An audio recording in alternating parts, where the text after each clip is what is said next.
Salam saudaraku, selamat malam, salam sejahtera bagi kita sekaliannya. Biarlah kiranya kebahagiaan surga turun atas kita, rahmat dan kasih karunia-Nya menjadi bahagian kita malam ini, dan kehidupan kita dipulihkan, dan kita dibawa sampai ke ibadah pelayanan kita, dibawa sampai kepada doa penyembahan, dan sebentar kita akan tersungkur di kaki salib Tuhan seperti 24 tua-tua tersungkur di hadapan tahta, dan mahkota dilemparkan di hadapannya. Berarti segala hormat kemuliaan hanya bagi Tuhan. Tidak ada lagi kemegahan dalam diri sendiri, tidak bermegah, tidak merasa diri hebat dan lain sebagainya. Puji Tuhan, biarlah kiranya ibadah kita memuncak kepada doa penyembahan sekaligus kesaksian kita, menghapus air mata orang lain, membuat orang merasa damai, tidak gelisah. Amin, saudaraku. Tidak lupa juga saya menyapa anak-anak Tuhan, umat Tuhan, hamba-hamba Tuhan yang sedang mengikuti pemberitaan firman Tuhan lewat live streaming, video internet, YouTube, Facebook, di dalam maupun di luar negeri, di mana saja berada. Kiranya Tuhan memberkati kita sekaliannya. Segera saja kita menyambut firman penggembalaan untuk ibadah doa penyembahan dari surat yang dikirim oleh Rasul Paulus kepada jemaat di Kolose, pasal yang kedua, ayat yang ke-16 terlebih dahulu. Kolose pasal 2 ayat 16. Demikian firman Tuhan, carilah perkara yang di atas. Ayat 16. Karena itu janganlah kamu biarkan orang menghukum kamu mengenai makanan dan minuman, atau mengenai hari raya, bulan baru, ataupun hari Sabat.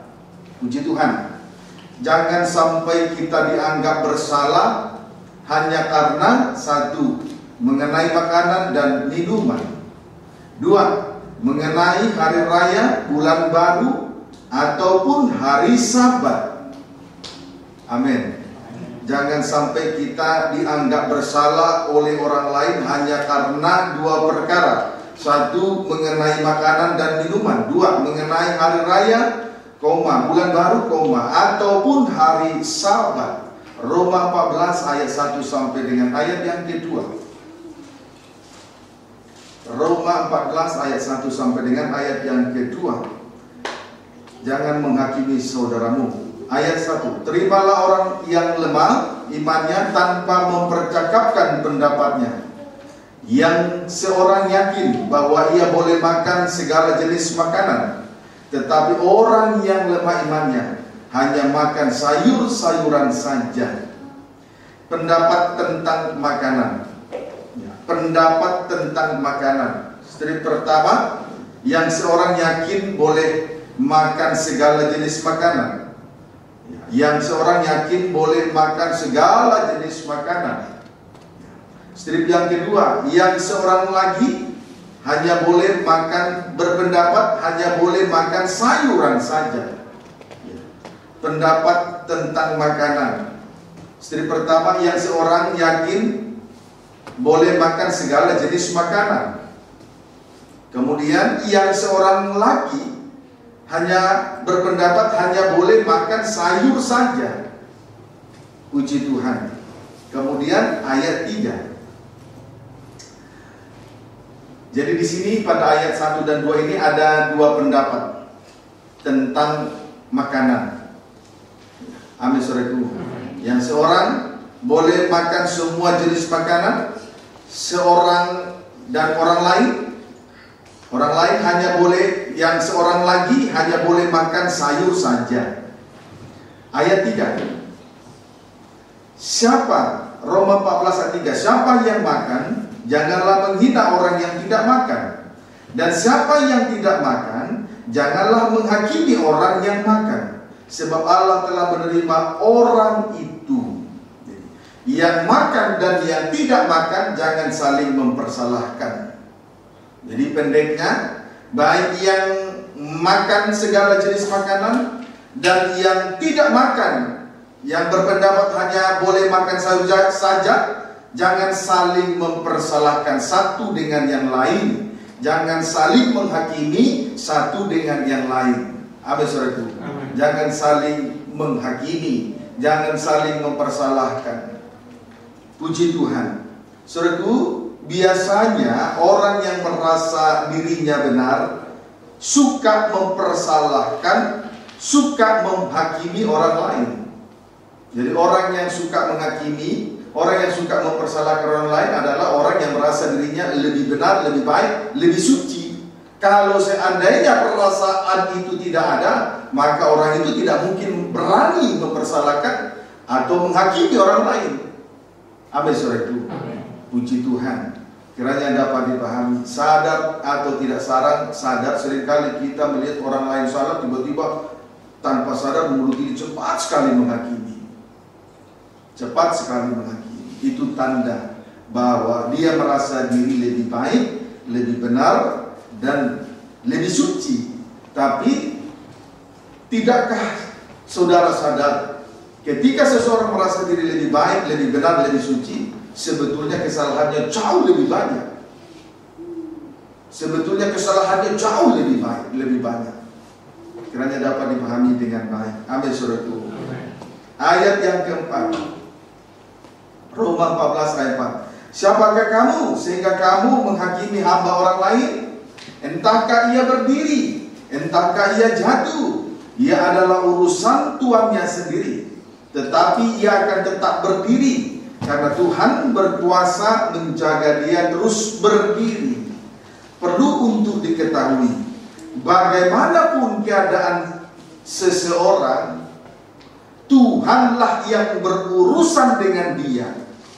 Pendeknya, kita tidak berhak menghakimi, tidak berhak mempersalahkan orang lain, apalagi dalam hal makanan. Hal makanan, hal yang sepele sekali. Amin, saudaraku. Puji Tuhan. Ayat yang kelima, Roma 14 ayat 5. Yang seorang menganggap hari yang satu lebih penting daripada hari yang lain, tetapi yang lain menganggap semua hari sama saja. Hendaklah setiap orang benar-benar yakin dalam hatinya sendiri. Kemudian pada ayat ini ada kelompok yang menganggap hari yang satu lebih penting dari hari yang lain. Maksudnya ada satu hari tertentu dianggap penting. Amin.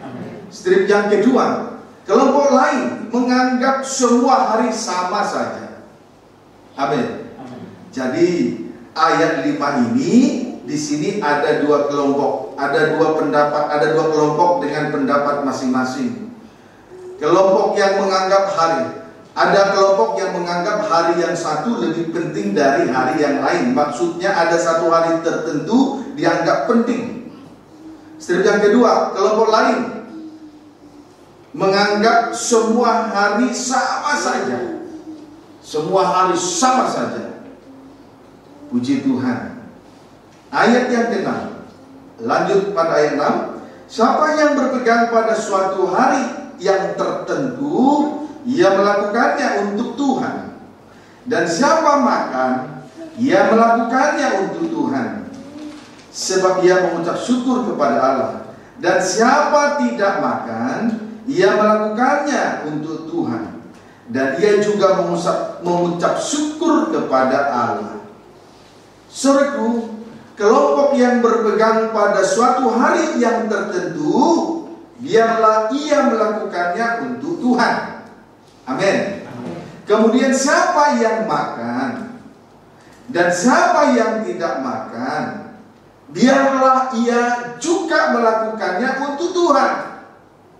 Jadi apa saja yang kita kerjakan, baik itu tentang hari, baik itu tentang makanan dan minuman, biarlah itu semua kita lakukan untuk Tuhan, sebagai tanda ucapan syukur kita kepada Tuhan. Jadi kalau kita melakukan sesuatu perkara dan semua perkara itu kita lakukan untuk Tuhan, itu tanda ucapan syukur kita.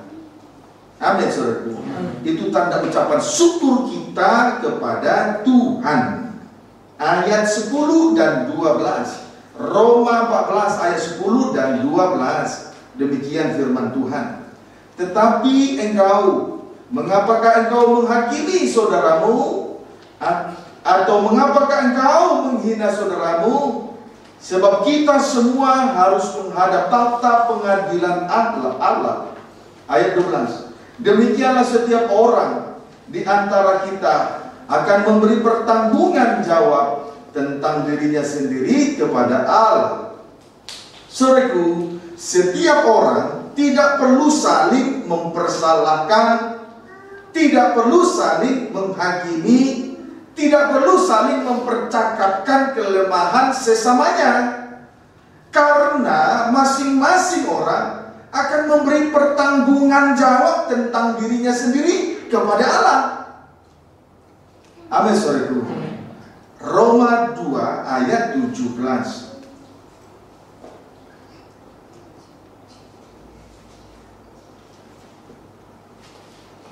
Kolose 2 maksud saya. Kolose 2 ayat yang ke-17. Kolose 2 ayat 17. Pembacaan dimulai 16. Karena itu janganlah kamu biarkan orang menghukum kamu mengenai makanan dan minuman, atau mengenai hari raya, bulan baru, ataupun hari Sabat. Ayat 17, perhatikan. Semuanya ini hanyalah bayangan dari apa yang harus datang. Soal kedua hal di atas, yaitu soal makanan dan minuman, soal mengenai hari raya dan bulan baru serta hari Sabat, hanyalah bayangan dari apa yang harus datang. Amin, saudaraku. Hanyalah bayangan dari apa yang harus datang. Bayangan dari keselamatan itu saja. Jadi adapun aturan-aturan yang kita kerjakan di dunia, di tengah ibadah, selama kita beribadah di atas muka bumi ini, itu hanyalah bayangan saja. Bayangan dari keselamatan yang akan datang. Jadi jangan terlalu berpegang kepada suatu aturan yang dibuat oleh manusia. Amin, saudaraku. Puji Tuhan. Ibrani pasal 10 ayat 1.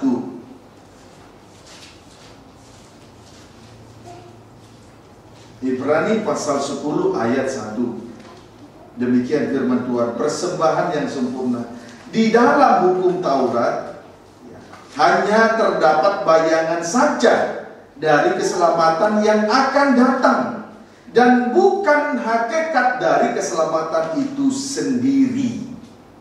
Puji Tuhan.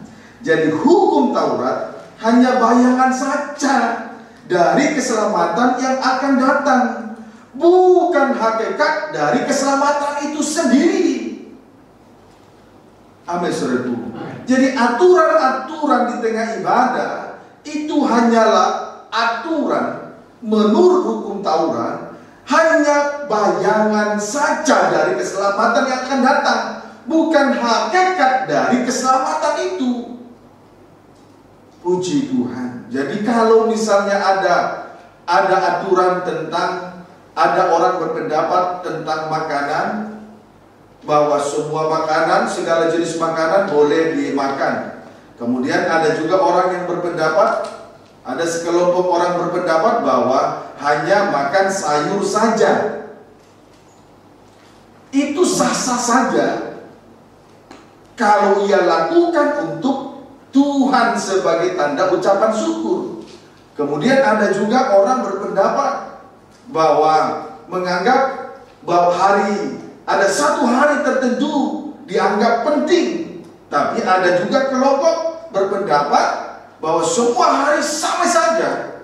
Itu boleh-boleh saja. Yang mana saja pendapatnya boleh saja, asal dia lakukan. Semua itu dilakukan untuk Tuhan sebagai tanda ucapan syukur. Amin, saudaraku. Aturan itu hanyalah bayangan dari keselamatan yang akan datang, bukan hakikat dari keselamatan itu sendiri.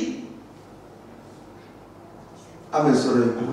Puji Tuhan, supaya kita menjalankan ibadah ini bukan menurut hukum Taurat, supaya kita jangan menjalankan ibadah ini secara lahiriah. Dapat dipahami, saudara? Puji Tuhan. Haleluya. Ibrani pasal 7 ayat 19. Ibrani pasal 7 ayat 19. Demikian firman Tuhan.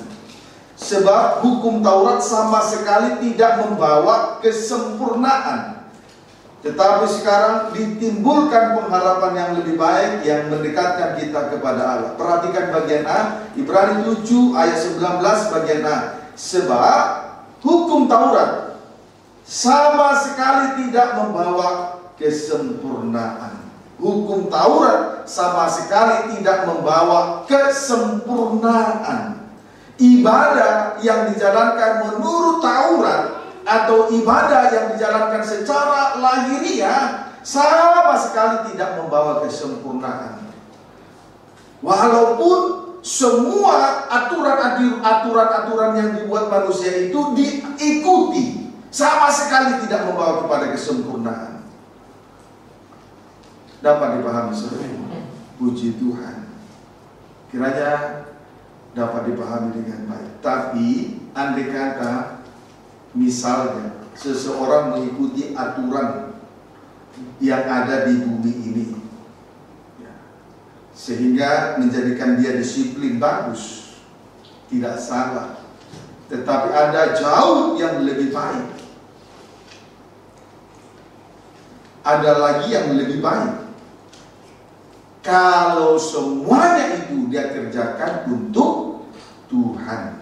Ada kalanya secara banyak orang anak Tuhan, orang Kristen, kalau aturan di pekerjaan sangat disiplin, bagus. Tetapi sesuatu yang rohani dia abaikan, itu yang salah.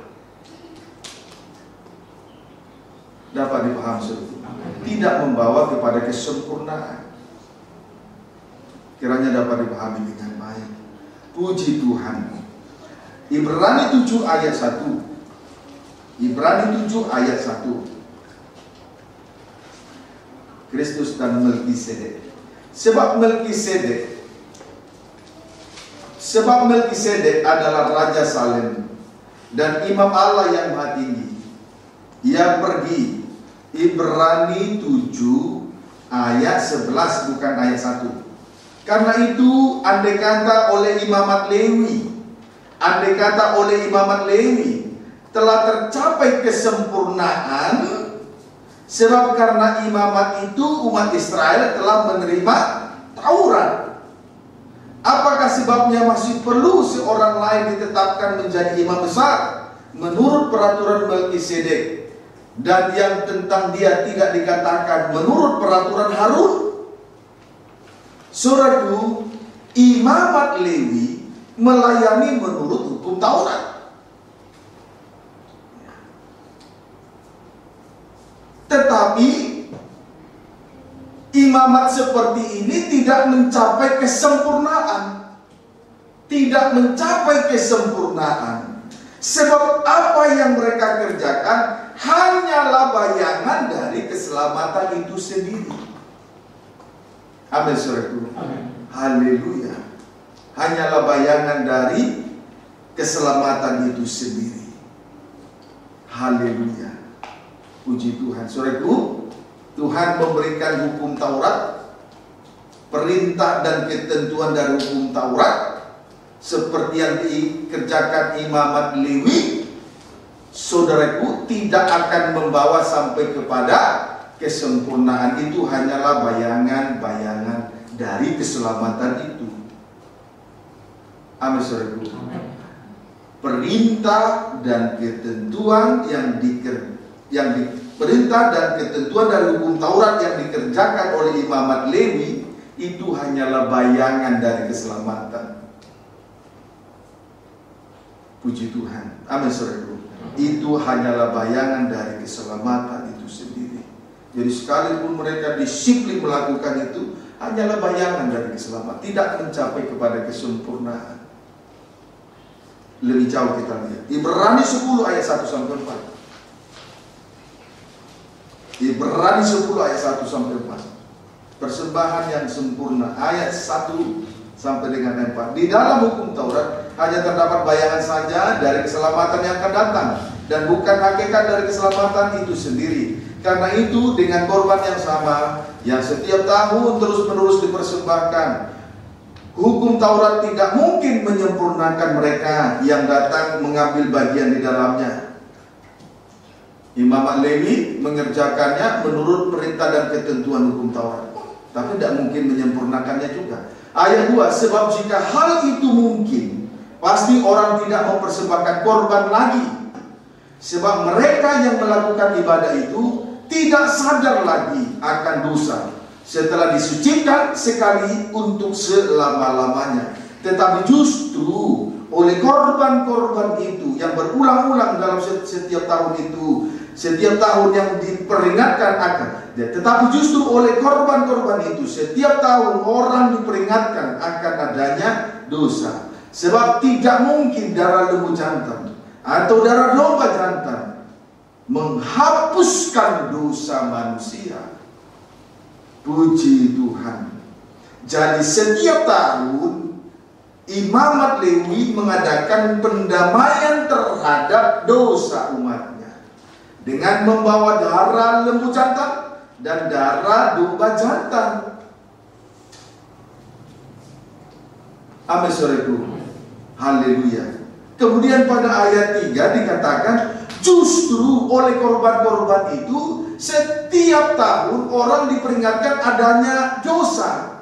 Seseorang akan terpancing untuk melakukan dosa berulang-ulang. Dengan berulang-ulang dipersembahkannya korban untuk memperdamaikan dosa, justru memancing orang lain untuk berulang-ulang berbuat dosa. Amin, saudaraku. Puji Tuhan. Dapat dipahami maksud saya? Dapat dipahami? Jadi setiap tahun Imamat Lewi masuk ke dalam ruangan Maha Suci untuk mengadakan pendamaian dosa dengan membawa darah lembu jantan dan darah domba jantan.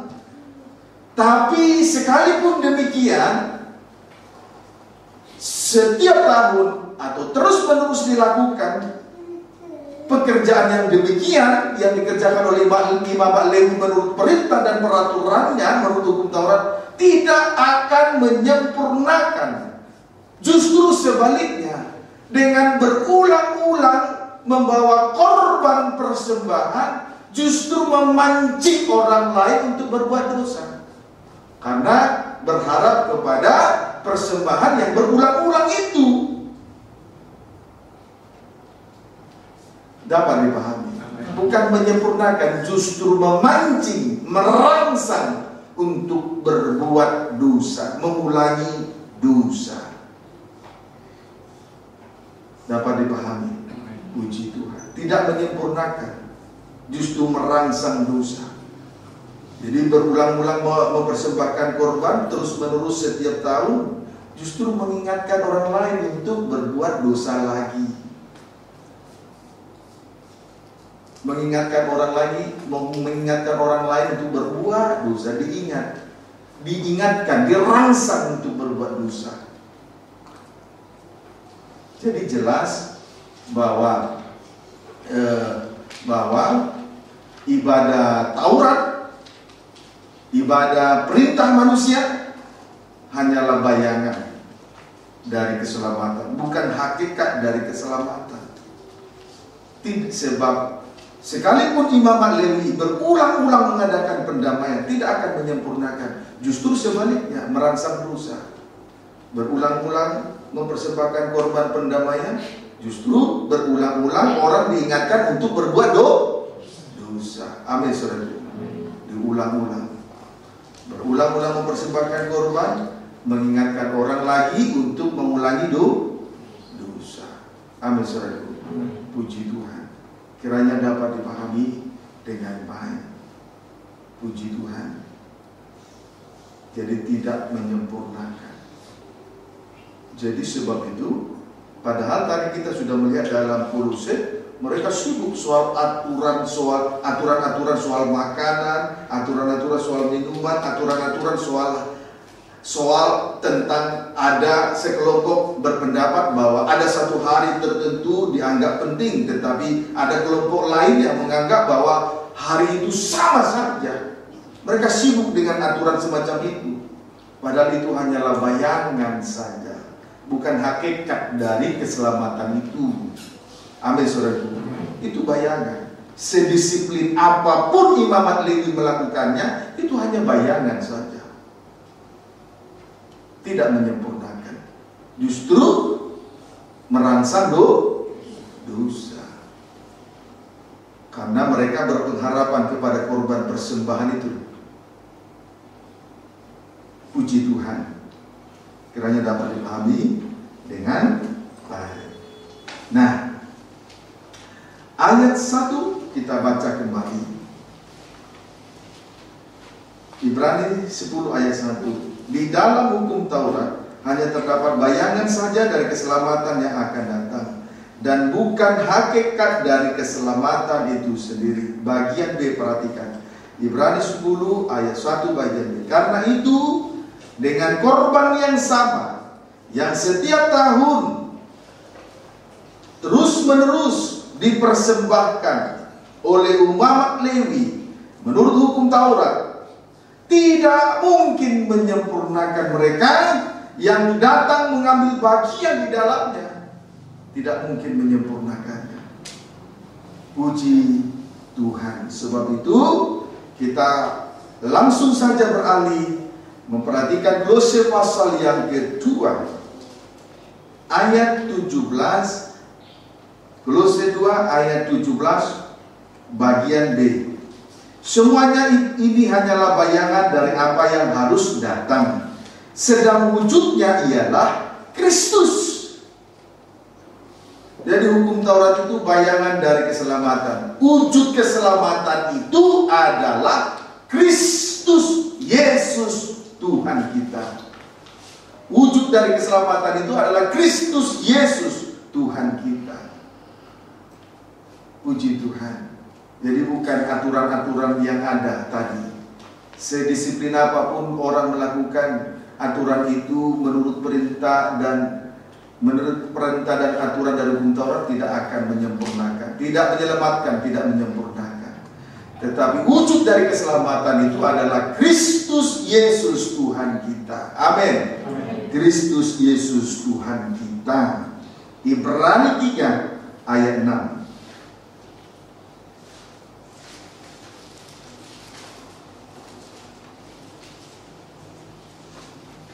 Ada yang disiplin di pekerjaan, secara lahiriah pekerjaannya disiplin, tapi yang rohani tidak. Ada. Tidak salah, memang harus, tapi tidak menyelamatkan. Paham, saudaraku? Tidak salah, memang harus. Itu juga menunjukkan bahwa kita anak Tuhan. Tapi kalau berfokus hanya kepada aturan semacam itu, mengabaikan yang jauh lebih penting, ya tidak ada artinya. Mengabaikan Kristus sebagai kepala, tidak ada artinya. Tidak menempatkan Kristus sebagai kepala, tidak ada artinya. Sebab kalau kita perhatikan dalam Injil Matius, ketika tubuh tanpa kepala, akhirnya tubuh menjadi sarangnya burung, dan tubuh menjadi liangnya serigala. Jadi wujud dari keselamatan itu adalah Kristus sebagai kepala. Kristus Yesus Tuhan kita, dialah kepala gereja. Dialah yang menyelamatkan tubuh. Kiranya dapat dipahami dengan baik. Ibrani pasal 3 ayat 1 sampai dengan ayat yang ke-6. Demikian firman Tuhan. Yesus lebih tinggi dari Musa. Sebab itu, hai saudara-saudara yang kudus, yang mendapat bagian dalam panggilan surgawi, pandanglah kepada Rasul dan Imam besar yang kita akui, yaitu Yesus Kristus, yang setia kepada Dia, yang telah menetapkannya sebagaimana Musa pun setia dalam segenap rumahnya. Ayat 3, sebab Ia dipandang layak mendapat kemuliaan lebih besar daripada Musa, sama seperti ahli bangunan lebih dihormati daripada rumah yang dibangunnya. Sebab setiap rumah dibangun oleh seorang ahli bangunan, tetapi ahli bangunan segala sesuatu ialah Allah. Dan Musa memang setia dalam segenap rumah Allah sebagai pelayan untuk memberi kesaksian tentang apa yang akan diberitakan kemudian. Tetapi Kristus setia sebagai anak yang mengepalai rumahnya, dan rumahnya ialah kita. Jika kita sampai kepada akhirnya teguh berpegang pada kepercayaan dan pengharapan yang kita megahkan. Puji Tuhan.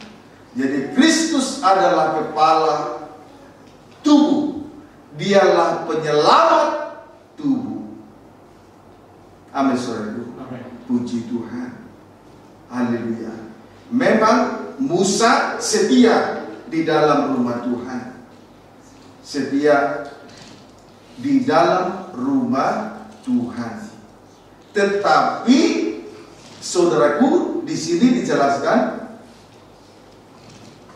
yang setia kepada dia, yang telah menetapkannya, sebagaimana Musa pun setia dalam segenap rumahnya. Sebab ia dipandang layak mendapat kemuliaan lebih besar daripada Musa, yang sama seperti ahli bangunan lebih dihormati daripada rumah yang dibangunnya. Sebab setiap rumah dibangun oleh seorang ahli bangunan, tetapi ahli bangunan segala sesuatu ialah Allah. Dan Musa memang setia dalam segenap rumah Allah sebagai pelayan untuk memberi kesaksian tentang apa yang akan diberitakan kemudian. Tetapi Kristus setia sebagai anak, mengepalai rumahnya, dan rumahnya ialah kita. Jika kita sampai kepada akhirnya teguh berpegang pada kepercayaan dan pengharapan yang kita megahkan. Puji Tuhan. Kristus dialah kepala yang menyelamatkan tubuh. Dia sebagai anak, dia setia untuk mengepalai rumahnya. Itulah kehidupan kita sekaliannya. Amin, saudaraku. Puji Tuhan. Haleluya. Jadi yang menyelamatkan itu Kristus, kepala dari tubuh. Kristus kepala dari rumah Tuhan. Haleluya. Dia yang menyelamatkan tubuh. Puji Tuhan. Haleluya. Amin ya. Puji Tuhan. Bangunan itu berharga, tetapi jauh lebih berharga. Di sini dikatakan sama seperti ahli bangunan lebih dihormati daripada rumah yang dibangunnya. Puji Tuhan. Musa setia, tetapi Yesus setia sebagai anak untuk mengepalai rumahnya. Sama seperti ahli bangunan lebih dihormati daripada rumah yang dibangunnya. Jadi tabernakel yang dibangun oleh Musa itu hanyalah bayangan dari keselamatan itu sendiri. Tetapi yang menyelamatkan, tapi hakikat dari keselamatan itu adalah Kristus Yesus. Amin, saudara. Memang Tuhan menunjukkan Musa membangun tabernakel sesuai dengan contoh yang dia dapat di Gunung Sinai. Tetapi yang menyelamatkan adalah Kristus Yesus, Tuhan kita. Dialah kepala gereja. Dia yang menyelamatkan tubuh. Sebagai anak dia setia mengepalai rumahnya. Puji Tuhan. Haleluya. Nah, sekarang Ibrani pasal 10 ayat 9 sampai 10. Ibrani pasal 10 ayat 9 sampai 10.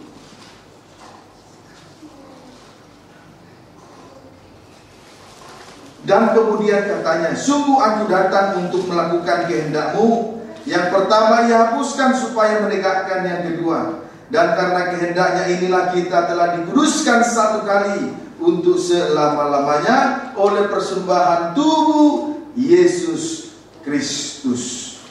Puji Tuhan. Yang pertama dihapuskan. Itulah perintah dan ketentuan dari hukum Taurat. Hanyalah bayangan dari keselamatan. Kemudian yang kedua untuk menegakkan yang kedua. Untuk menegakkan yang kedua.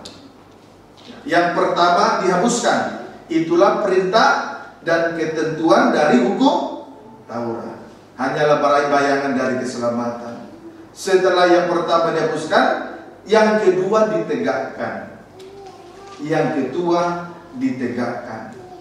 Puji Tuhan. Itulah prakteknya Yesus disalib. Yesus menjadi korban persembahan. Prakteknya Yesus mempersembahkan dirinya di atas kayu salib. Cukup satu kali. Tidak berkali-kali. Cukup satu kali ia mempersembahkan tubuhnya, mempersembahkan dirinya di atas kayu salib untuk menghapus dosa dunia. Tidak untuk berkali-kali. Satu kali untuk selamanya ia menghapus dosa manusia.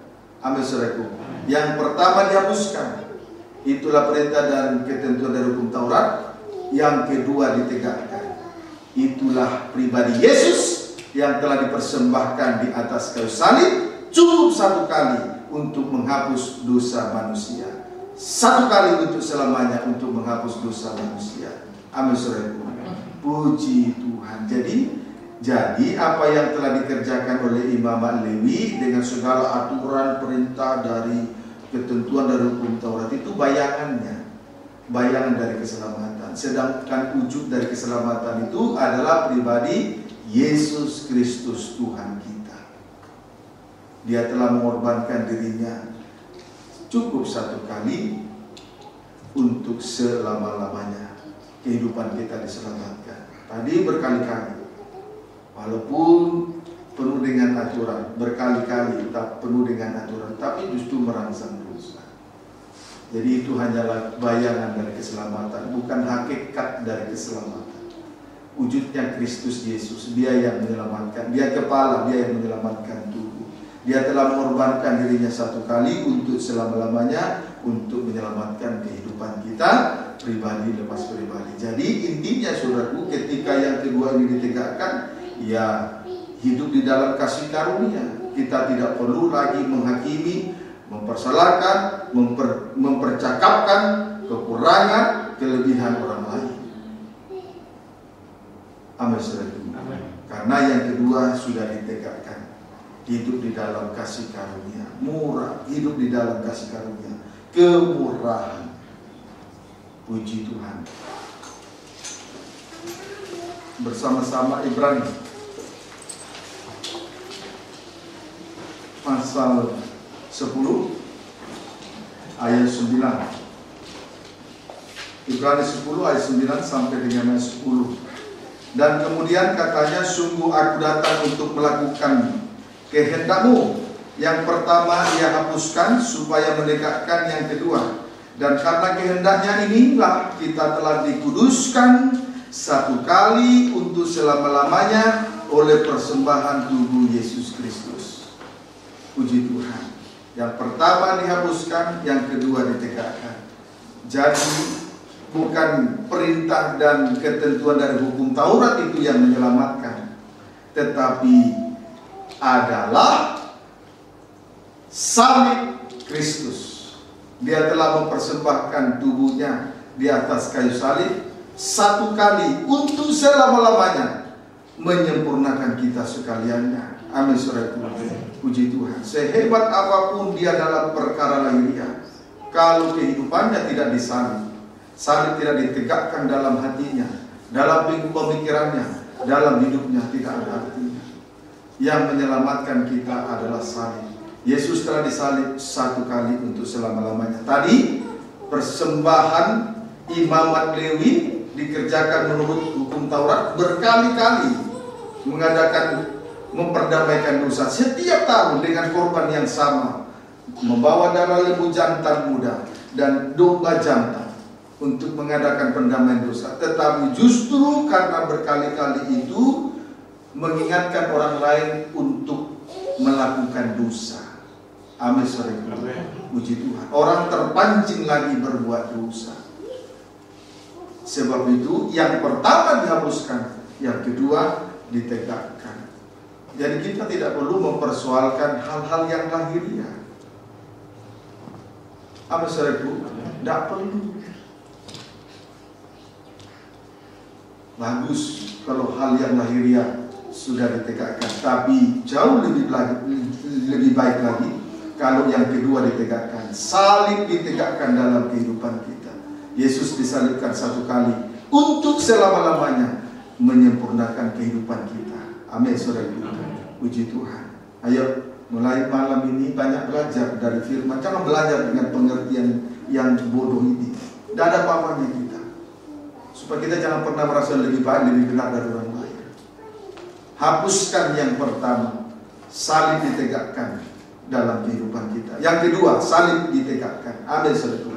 Satu kali Yesus disalib untuk menyempurnakan kita selama-lamanya, tidak perlu dua kali. Biarlah segala puji, hormat, kemuliaan hanya bagi Tuhan. Ya, amin, saudaraku. Segala puji, hormat hanya bagi Tuhan. Apapun yang kita kerjakan, segala puji, hormat hanya bagi Tuhan. Entah orang itu tidak makan, entah orang itu makan, segala sesuatu kita kerjakan untuk Tuhan. Itu tanda ucapan syukur. Ada juga sekelompok orang, ada satu hari tertentu dianggap penting, tapi ada sekelompok orang lain menganggap hari itu Sabat. Tidak apa-apa. Yang penting kita kerjakan untuk Tuhan. Amin, saudara. Segala hormat, kemuliaan hanya bagi Tuhan saja. Yang pertama dihapuskan, yang kedua ditegakkan. Itu yang menyempurnakan, itu yang menyelamatkan. Ya, amin, saudara. Puji Tuhan. Diberkati. Amin. Amin, saudaraku. Puji Tuhan. Kita banyak belajar dari firman. Ya, bercermin kepada firman saja. Jangan merasa sudah mengerti, baru sedikit kita dapat firman, kita langsung ajar orang lain yang jauh lebih mengerti tentang kita. Di atas daging masih ada daging. Tuhan Yesus memberkati kita sekalian. Puji Tuhan.